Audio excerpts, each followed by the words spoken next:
রাত পোহালেই ইস্ট বেঙ্গল দিবস, আর এই ইস্ট বেঙ্গল দিবসের জন্য আলোকসজ্জায় সজ্জিত ক্লাব তাঁবু। এবারের ইস্ট বেঙ্গল দিবসে ভারত গৌরব সম্মান পাচ্ছেন অলিম্পিয়ান শ্রীজেশ, মিহির বসু এবং 1980 সালের ক্যাপ্টেন সত্যজিৎ মিত্র পাচ্ছেন জীবনকৃতি সম্মান। শত প্রলোভনেও 1980 সালে যখন ইস্টবেঙ্গল প্রায় ফাঁকা, সত্যজিৎ মিত্র ক্লাব ছাড়েননি।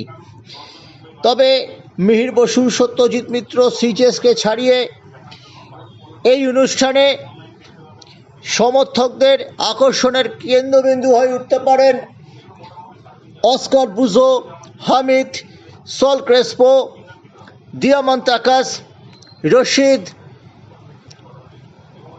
সহ নন্দকুমার, জিকসন সিং, আনোয়ার আরিলা।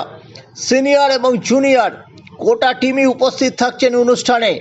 তাদের জন্য মঞ্চের ডান দিকে বিশেষ ব্যবস্থাও করা হচ্ছে। সব মিলিয়ে কিন্তু ইস্ট বেঙ্গল দিবসে এই যে রশিদ, হামিদ, এদের সাথে পরিচয় করিয়ে দেওয়া হবে সমর্থকদের। অস্কার ব্রুজো নিজে একটা ছোটোখাটো পিচ দেবেন নতুন মরশুমে দলের সম্ভাবনা নিয়ে। তার দিকে কিন্তু সমর্থকরা সাগ্রহে অপেক্ষা করে আছে।